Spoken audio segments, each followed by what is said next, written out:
గత కొద్ది రోజుల నుంచి ఏదైతే కాక్రోచ్ జనతా పార్టీ అనే నినాదంతో దేశంలో ఉన్న యువత సోషల్ మీడియాలో ఏదైతే ట్రెండ్ ని మొదలు పెట్టినారో, సోషల్ మీడియాలో ఏదైతే క్వశ్చన్స్ ని కేంద్ర ప్రభుత్వంతో అడుగుతున్నారో దానికి సంఘీభావంగా మేము ఎప్పుడూ నిలిచినాం. ప్రజా ఉద్యమాలు ఎక్కడ జరిగినా, ప్రజలు ఎక్కడ కాన్స్టిట్యూషనల్లీ డెమోక్రటికలీ ప్రశ్నలు అడిగినా కానీ వాటికి సంఘీభావంగా మేమందరం నిలిచినాం.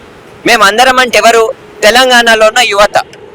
కాబట్టి తెలంగాణ యువతగా మేము ప్రజా ఉద్యమాలు ఎక్కడ జరిగినా వాటికి సంఘీభావంగా నిలిచినాం. గతంలో సోనం వాంగ్చుక్ గారు లదాఖ్ లో నిరసన చేసినప్పుడు నిలిచినాము, సిఏ ఎన్ఆర్సీ చేసినప్పుడు నిలిచినాము.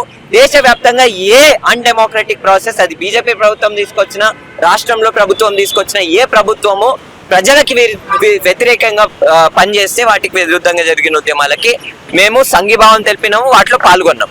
దాంట్లో భాగంగానే కాక్రోచ్ జనతా పార్టీ ఒక సోషల్ మీడియా ట్రెండ్ గా మొదలై ఢిల్లీలో ఒక నిరసనను ఆర్గనైజ్ చేసింది. ఆ ఢిల్లీ నిరసన అనేది భారీ సంఖ్యలో దేశవ్యాప్తంగా ఉన్న యువత అక్కడికి వెళ్ళారు. మన హైదరాబాద్ నుంచి కూడా చాలా మంది యువత అక్కడికి వెళ్ళినారు.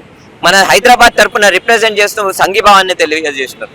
సో దాంట్లో భాగంగానే కాక్రోచ్ జనతా పార్టీ డిమాండ్ తోని, కాక్రోచ్ జనతా పార్టీలో ఉన్న ఎవరైతే ఫౌండర్ అభిజిత్ దీప్కే కానివ్వండి, లేకపోతే నేషనల్ స్పోక్స్ పర్సన్ అశుతోష్ రాంకా కానివ్వండి, లేకపోతే మిగతా వాళ్ళు ఎవరైతే ఉన్నారో వాళ్ళు దేశవ్యాప్తంగా నిరసనకి పిలుపునిచ్చినప్పుడు ఆ నిరసనలకు మేము ఆల్రెడీ సంఘీభావం తెలిపినాం. కాబట్టి వాళ్ళు మమ్మల్ని సంప్రదించినప్పుడు మాకు హైదరాబాద్ లో ఉన్న యువత మాకు సంఘీభావం తెలపాలి. ఈ దేశవ్యాప్తంగా ఏదైతే యువత డెమోక్రసీ మీద ప్రశ్నలు అడుగుతుందో, డెమోక్రసీ లేదని ప్రశ్నలు అడుగుతుందో, ట్రాన్స్పరెన్సీ గురించి ప్రశ్నలు అడుగుతుందో వాటికి మాకు సంఘీభావం కావాలని పిలుపునిచ్చినప్పుడు ఖచ్చితంగా కాక్రోచ్ జనతా పార్టీ ఒక పొలిటికల్ పార్టీ కాదు.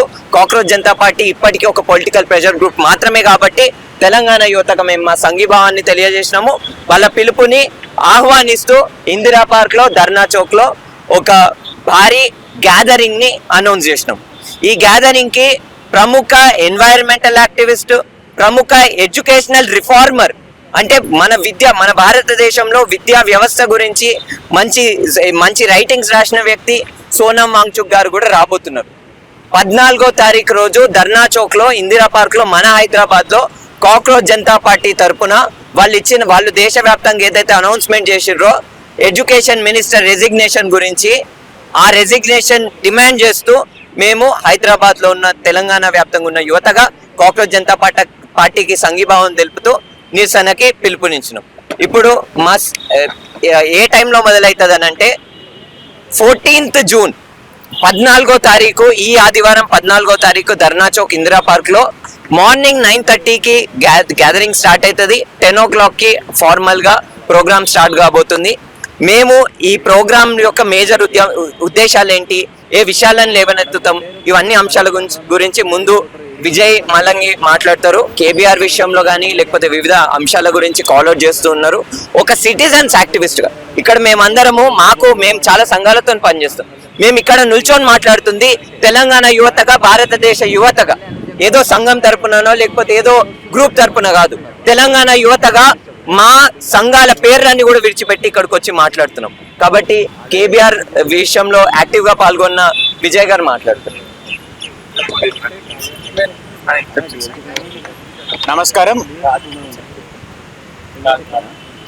నమస్కారం, నా పేరు విజయ్ మల్లంగి.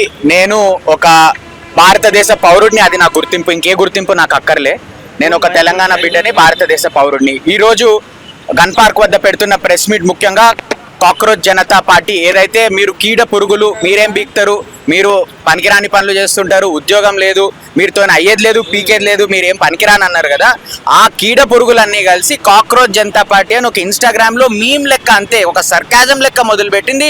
ఈరోజు అక్షరాల 22 మిలియన్ల ఫాలోవర్తో ఎన్నో ఏళ్ళగా వస్తున్న రాజకీయ పార్టీల ఫాలోయింగ్ని కూడా దాటేసి ఇన్స్టాగ్రామ్లో, ట్విట్టర్లో వచ్చింది. అప్పటికి మీరు ఓన్లీ ఇన్స్టాగ్రామ్లో, ట్విట్టర్లోనే పరిమితమై ఉన్నారు. మీరేమొచ్చి పీక్తారు, బయట రోడ్డు మీదకి వచ్చి పోరాడి చూపియండి అన్నారు.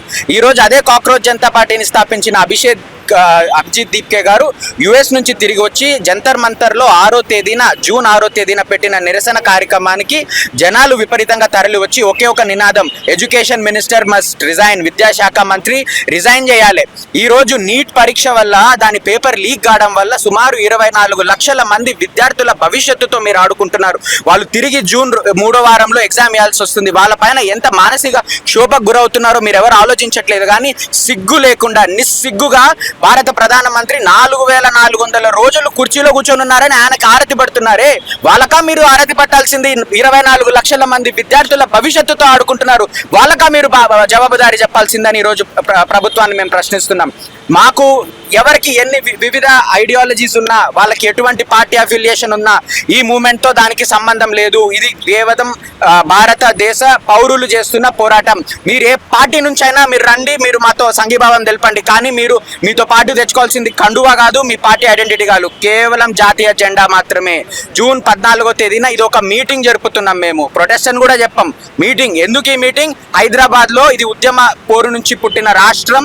ఇక్కడ కానీ తెలంగాణ బిడ్డలకు అన్యాయం జరిగితే సామాన్య యువతలు ఊరుకుంటూ, రాజకీయ నాయకులు ఊరుకోవచ్చేమో కానీ యువకులు, ఇక్కడ విప్లవకారులు ఊరుకోరు. కాబట్టి మీటింగ్ శాంతియుద్ధమైన మీటింగ్ కి దయచేసి తరలి రండి.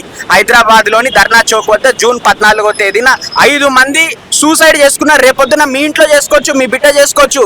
నీట్ పరీక్ష ఎన్నైనా తెలుసా అండి? 2015 నుంచి ఇప్పటి వరకు అక్షరాల 148 పేపర్ కి సంబంధించిన, అది ఎగ్జామ్ ఫ్రాడ్ అవ్వచ్చు, ఓఎంఆర్ అవ్వచ్చు, దొంగ క్యాండిడేట్ వెళ్ళి కూర్చోవచ్చు, మాస్ చీటింగ్ అవ్వచ్చు, పేపర్ లీక్ అవ్వచ్చు. ఇవన్నీ జరిగితే సుమారు 30 కేసులు ఈడీ సిబిఐలు దర్యాప్తు చేస్తే ఎంతమందిని పట్టుకున్నారు? అక్షరాల ఒకరిని పట్టుకున్నారు. సిగ్గుపడాలి ఈడీ సిబిఐ దర్యాప్తు సంస్థలు, పోలీసులు, వీళ్ళందరూ మిమ్మల్ని పెట్టింది మాఫియా నడుపుతూ, పేపర్ లీకులు చేసుకుంటూ, నీట్ పేపర్ లీకులు చేసుకుంటూ, యూపీఎస్సీకి సంబంధించి సిబిఎస్సికి సంబంధించి వీటన్నిటిలో తప్పు అవకతవకలు జరుగుతుంటే వాళ్ళని మీరు కన్విక్షన్ చేయాల్సింది పోయి 148 కేసుల్లో ఒకరిని పట్టుకుంటారా? ఇక్కడ మా నిరసన అంతా అకౌంటబిలిటీ లేదు. రోడ్లు కూలుతాయి, ఫ్లైఓవర్లు కూలుతాయి, దాని తర్వాత రైళ్లు. ఎవడు రిజైన్ చేయడు, ఎవడు మంత్రికి పట్టది. సో మంత్రి రిజైన్ చేయాలి. రిజైన్ చేసిన తర్వాత మేము చెప్తాం ఏం చేస్తే మార్పులు వస్తాయని. ఫస్ట్ రిజైన్ చేయాలి, అది మా డిమాండ్. తప్పకుండా అందరూ రాజకీయాలకు అతీతంగా, మీ భావోద్వేగాలకు అతీతంగా మీరు రండి, పాల్గొనండి. ఇది ఒక యూత్ లెడ్ మూవ్మెంట్. మా అందరికీ సపోర్ట్ తెలపండి. కాక్రోచ్ జనతా పార్టీకి మన రుచిత్ చెప్పినట్టు ఇది ఒక political movement. It is not a protest, it is a meeting and we want more people to join us. That is our request. ఇప్పుడు కాక్రోచ్ జనతా పార్టీ ఏ అంశాల గురించి అయితే లేవనెత్తుతుందో, ఏ విధంగా ఆ రోజు నిరసన ఉండబోతుందో దాని గురించి కొంత బ్రీఫ్ చేయడానికి ప్రయత్నిస్తా. 14వ తారీఖు రోజు తెలంగాణ వ్యాప్తంగా ఉన్న ఉద్యమకారులకి, తెలంగాణ రాష్ట్ర ఉద్యమకారులకి మరియు తెలంగాణ వ్యాప్తంగా ఉన్న ఇంటెలెక్చువల్స్ కి ఆల్రెడీ అందరికీ మేము సమాచారం తెలియజేసినాము. ఎడ్యుకేషనల్ రిఫార్మర్స్ మరియు నిరుద్యోగులు ఎవరైతే తెలంగాణలో ఇన్ని రోజుల నుంచి నిరసన చేస్తున్నారో వాళ్ళకు కూడా సమాచారం తెలియజేసినాము. వాళ్ళు కూడా మాతో యాక్టివ్ గా భాగం తీసుకుంటున్నారు. ఈ కాల్లో వాళ్ళు కూడా భాగమే. 14వ తారీఖు రోజు తెలంగాణ ప్రజలందరికీ పిలుపునిస్తున్నాము. నీట్ పరీక్ష రాసిన విద్యార్థులందరికీ పిలుపునిస్తున్నాము, వాళ్ళ కుటుంబాలకి పిలుపునిస్తున్నాము, విద్యార్థి సంఘాలన్నిటికీ పిలుపునిస్తున్నాము. తెలంగాణ యువత ఏ నినాదంతోనైతే తెలంగాణ ఏర్పడ్డదో, ఏ బలిదానాలతోటైతే భారతదేశం ఏర్పడ్డదో ఆ బలిదానాలని లెక్క చేయకుండా ఈరోజు బీజేపీ ప్రభుత్వం రెక్లెస్ గవర్నెన్స్ ని చేస్తుంది. దాన్ని కాల్అవుట్ చేయాలి. కాబట్టి రేపు 14వ తారీఖు రోజు ఆదివారం 9:30 ఈ గ్యాదరింగ్ స్టార్ట్ కాబోతుంది. మీరందరూ భారతదేశం జెండా పట్టుకొని రండి. దాంతో పాటు మీతో పాటు మీ చేతుల్లో పూలు పట్టుకొని రండి. మీతో పాటు ఒక పుస్తకాన్ని పట్టుకొని రండి. పిలుపునిస్తున్నాము. నీట్ పరీక్ష రాసిన విద్యార్థులు, నీట్ పరీక్ష రాసిన విద్యార్థుల కుటుంబాలు, నీట్ పరీక్ష రాస్తున్న విద్యార్థుల గురించి పనిచేస్తున్న విద్యార్థి సంఘాలు అన్ని 14వ తారీఖు రోజు ఇందిరా పార్క్ లో, ధర్నా చౌక్ లో సోనం వాంగ్చుక్ గారు కూడా వస్తున్నారు. వాళ్ళకి మనం వార్మ్ గా వెల్కమ్ చేయాలి అని చెప్పేసి రిక్వెస్ట్ చేస్తున్నాం. ఈ 14th అంటే సండే మార్నింగ్ 9:30 నుంచి మధ్యాహ్నం 12 గంటల వరకు ఉంటుంది. ఎక్స్టెండ్ అవ్వచ్చు in case of large gathering ఉంటే. సో మనకి ముఖ్య ఉద్దేశం అంటే ఏంటంటే, ముఖ్యంగా మనం ఏ విషయం మీద చేస్తున్నాము, ఈ దేశంలో నీట్ పరీక్ష పోయిన నెల అంటే మే 3న జరిగిన నీట్ పరీక్షలో అవకతవకల గురించి మనకి మే 20 ఆ టైంకి సర్క్యులేషన్స్ లో బయటకు వచ్చాయి. ఆ తర్వాత దేశవ్యాప్తంగా ఎంతో చర్చ జరిగింది, వార్తల్లో కథనాలు వచ్చాయి, బయటికి ఎన్నో పార్టీ వాళ్ళు వచ్చారు, ఎన్నో యాక్టివిస్టులు వచ్చి మాకు అన్యాయం జరుగుతుంది అనేసి వాళ్ళు ముందుకు ప్రశ్నించారు. అదే క్రమంగా సిజేపి ఎవరైతే మన అత్యున్నత వ్యవస్థలో అంటే సుప్రీంకోర్టు ఇండియాలో చీఫ్ జస్టిస్ గా వ్యవహరిస్తున్న మన గొప్ప వ్యక్తి, వాళ్ళని మనం ప్రేమించాలి, వాళ్ళ ఏమి ఇచ్చినా కూడా మనం యాక్సెప్ట్ చేయాలి, ఎలాంటి జడ్జ్మెంట్ ఇచ్చినా కానీ ఎలాంటి స్టేట్మెంట్ ఇచ్చినా కూడా మనం ఫాలో అప్ అవ్వాలి, వాళ్ళని మనం వ్యతిరేకించట్లేదు. కాకపోతే హాస్యాస్పదంగా ఏమైందంటే, సర్కాస్టిక్గా ఏమైందంటే, వాళ్ళు మన గౌరవనీయులు ఏమన్నారంటే, సిజేఐ ఏమన్నారంటే, ఈ దేశంలో పని లేని వాళ్ళు, విద్య లేని వాళ్ళు, ఉద్యోగాలు లేని వాళ్ళందరూ ఒక చోటికి చేరుకొని వాళ్ళు ఆర్టీఐ యాక్టివిస్టులు అవుతున్నారు, మీడియా మిత్రులు అవుతున్నారు, ఏ పని లేకుండా ప్రతిసారి గవర్నమెంట్ని ప్రశ్నిస్తూ ఉన్నారు అని ఒక స్టేట్మెంట్ విడుదల చేశారు, మాట్లాడారు. They are parasites, they are such insects అనేసి అంటే కాక్రోచెస్తో కంపేర్ చేశారు. సో అదే క్రమంగా ఆ వారం రోజుల తర్వాత ఏదైతే అభిజిత్ దీప్కి అనేసి సోషల్ మీడియా హ్యాండిల్లో ఒక సెటైరిక్ ప్లాట్ఫామ్ రన్ చేస్తూ హ్యూజ్ ఫాలోవర్స్ని గ్యాదరింగ్ చేస్తున్న సమయంలో ఆయన కూడా కొంతమంది హెల్ప్ తీసుకొని ఒక లాంగ్ టర్మ్ మూమెంట్ లాగా చేయడానికి ప్రయత్నిస్తూ ఉండే. అదే క్రమంగా వాళ్ళు ఆ టీం మెంబర్స్ అందరూ ఈ నీట్ పరీక్ష వ్యవహారం గురించి అందరూ తెలుసుకొని ఆ రోజు ఏం చేశారంటే, సరే ఈ దేశంలో అకౌంటబిలిటీ లేదు, ఈ దేశంలో ట్రాన్స్పరెన్సీ లేదు, ఎక్కడ చూసినా పరీక్ష పేపర్లు లీకేజ్లు అవుతున్నాయి. మనకి 2015-16 టైంలో మధ్యప్రదేశ్లో ఏమైందంటే వ్యాపాసన ఒక స్కామ్, సుమారు అక్కడున్న ఎడ్యుకేషన్ మినిస్ట్రీలో పనిచేస్తున్న ఎంప్లాయీస్ కూడా కరప్షన్లో ఇన్వాల్వ్ అయ్యారు. సుమారు 100కి పైగా అఫీషియల్స్, 30కి పైగా కానిస్టేబుల్ అందరూ ఇందులో అంటే 30కి పైగా కానిస్టేబుల్ అందరూ అకౌంటబిలిటీగా తీసుకునే క్రమం అప్పుడు స్టార్ట్ అయింది 2016లో. ఇంకో విషయము 2015 ఆ టైంలోనూ బ్లూటూత్ పెట్టుకుని ఎగ్జామ్స్ రాసే క్రమం. అంటే అప్పుడు ఈ ప్రభుత్వం లేదా? అప్పటి నుంచి ఇలాంటి అవకతవకలు జరుగుతున్నాయా? ప్రశ్నించాలి. ఇది 2024లో ఎక్కడైతే ఒకే సెంటర్లో అంటే 5గురికి పైగా నేషనల్ టాపర్స్ ఉంటారా? చూడండి, నీట్ పేపర్లో ఒక్క మార్క్కి 4 అంటే ఒక్క కరెక్ట్ ఆన్సర్ పెడితే 4 మార్క్స్ వస్తాయి, రాంగ్ ఆన్సర్ పెడితే -24 కదా. ఇప్పుడు 720లో ఒకటి మైనస్ పెడతారు, ఎంత వస్తుంది?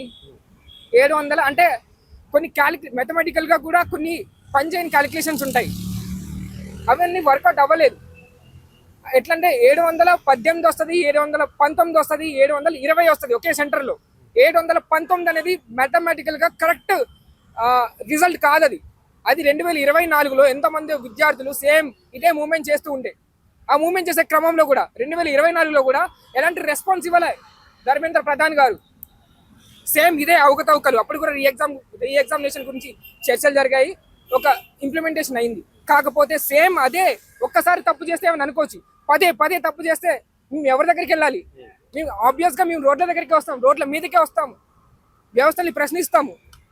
మాకు న్యాయం జరిగే వరకు మా విద్యార్థులకి, మా చెల్లెలకి, మా అక్కలకి, మా తమ్ముళ్ళకి ఎవరైతే ఎగ్జామ్స్ రాస్తున్నారో 3 ఏళ్ళు 4 ఏళ్ళు కూర్చొని 10th క్లాస్ అవ్వక ముందు నుంచి నీట్ ప్రిపరేషన్లో ఉండే నా విద్యార్థి సోదరులు వాళ్ళందరూ ఒక ఫ్రస్ట్రేషన్ బిల్డప్ చేస్తా ఉంటే మనము ఖాళీగా కూర్చొని ఉంటాం కదా. సో ఎప్పుడు ఉండబోతుంది ఈ ప్రొటెస్ట్ తెలంగాణలో, హైదరాబాద్లో ఎప్పుడు ఉండబోతుంది? అదే అండి, ఈ 14 నుంచి మనకు ఉంటుంది. 14న మార్నింగ్ 9 నుంచి చెప్పా కదా, 9:30 నుంచి 12 వరకు ఉంటుంది ప్రొటెస్ట్. దీనికి ఒక పలానా దేశానికి ప్రైడ్ అయిన సోనం వాంగ్చు అనేసి లడాక్ ఆ ప్రాంతంని షెడ్యూల్లో కలపాలనేసి పోరాటం చేస్తున్నారు ఒకవైపు. మొన్న ప్రజల కోసం పోరాడుతూ ప్రజా ఉద్యమంలో ఉంటూ సుమారు చాలా రోజుల వరకు జైల్లో ఉన్నారు. అలాంటి వ్యక్తి కూడా వస్తే ఆయన కూడా ఇంటర్నేషనల్ అంటారా మీరు? ఆయన కూడా ప్రభుత్వాలకి, ఈ వ్యవస్థలకి, ఈ దేశానికి వ్యతిరేకంగా పనిచేసే ఒక శక్తి అంటారా మీరు? ఈ దేశానికి ఒక మంచి ఎడ్యుకేషనలిస్ట్, మంచి సైంటిస్ట్ ఆయన వస్తున్నారు, మన విద్యార్థులతో నిలబడుతున్నారు, నీట్ పేపర్ లీకేజ్ గురించి మాట్లాడతారు. ఈ దేశంలో అకౌంటబిలిటీ, ట్రాన్స్పరెన్సీని మెయింటైన్ చేయలేని ఎవడైనా, ధర్మేంద్ర ప్రధాన్ అయినా, మన ప్రియమైన ప్రధానమంత్రి నరేంద్ర మోడీ గారు అయినా కానీ రిజైన్ చేయాల్సిందే. అంటే కాక్రోచ్ జనతా పార్టీ అనేది జిల్లా పొరుగు పార్టీ, సో దాన్ని చంపడానికి హిట్లు రెడీ ఉన్నాయి మా దగ్గర, హిట్తో చంపేస్తామని చెప్పి చెప్తాం బీజేపీ పార్టీ నాయకులు. అరే మీకు ఒక విషయం చెప్తాను రా, డైనోసార్స్ ఉన్నాయి, ఈ దేశంలో మెటియోర్ స్టార్స్ అంటే మెటియోర్ షవర్ అని ఉంటుంది. అంటే ఈ దేశంలో అంటే మనం ఎట్లా ఈ దేశం అని కాదు, ప్రతి చోట కొండలు, ప్రతి చోట నీరు, ప్రతి చోట ఈ ఎన్వైరన్మెంట్ ఎగ్జిస్టెన్స్ ఎప్పటి నుంచో ఉన్నాయో, ఈ కొన్ని వేల సంవత్సరాల నుంచి డైనోసార్స్ ఉన్నాయి, కొన్ని వేల సంవత్సరాల నుంచి ఆంఫిబియన్స్ ఉన్నాయి. కానీ ఎప్పుడైతే ఒక శిఖరము అంటే అంతరిక్షం నుంచి ఒక శిఖరం పడి ఈ విశ్వమండలం అంతా నాశనం అయిందో డైనోసార్స్ అన్ని చచ్చిపోయాయి, కానీ కాక్రోచెస్ బతుకున్నాయి. అంటే they are never ending, they don't have some sort of death. వాళ్ళు ఎప్పుడైనా బతకగలరు, వాళ్ళు నీళ్ళల్లో అయినా బతకగలవు, అవి భూమి కింద అయినా బతకగలవు, వాళ్ళ మీద న్యూక్లియర్ బాంబ్ వేసినా కింద దాక్కోనైనా వేల వేల సంవత్సరాలుగా బతకగలవు. ఎప్పుడైతే అన్యాయం జరుగుతుందో మాలాగా వాటిలాగా బయటకు వచ్చి బ్రతుకు తీరు కోసం పోరాడతాయి, వ్యవస్థల్ని మార్చడం కోసం పోరాడతాయి, ప్రజల్లో మార్పు తీసుకొచ్చి చైతన్యం తీసుకొచ్చి ప్రభుత్వాన్ని ప్రశ్నించే వరకు, నిలదీసే వరకు, వాళ్ళు రిజైన్ చేసే వరకు ఖచ్చితంగా పోరాడతాయి. Cockroaches are not normal insects, they are legends. They are living since many ages. Brown age దాటిన, Paleolithic, Neolithic, ఎన్ని ఏజెస్ దాటిన, స్టోన్ ఏజ్ దాటిన, ఇప్పుడు మోడర్న్ ఏజ్ లో ఉన్నా కూడా they still continue their lives. అదే చెప్తాము, మీరు హిట్లు తెచ్చినా, పెద్ద పెద్ద హిట్లర్లు వేసిన బాంబులు తెచ్చినా కాక్రోచెస్ అనేవి సావు. అవి ఖచ్చితంగా మీరు ఎక్కడున్నా వెంటాడి కిచెన్లో ఎట్లా చొరబడి ఇంట్లో ఉన్న డస్ట్బిన్లో ఉన్న చెత్త అంతా క్లీన్ చేస్తాయో, క్లీన్ చేయడం అంటే ఇన్ ఎసెన్స్ అవి తింటాయో, అట్లనే మీ వ్యవస్థల్లో బూజు పట్టిన వ్యవస్థని దులిపేయడానికి మాలాంటి కాక్రోచెస్ వస్తారు, ఖచ్చితంగా మిమ్మల్ని ప్రశ్నిస్తారని చెప్తున్నారు.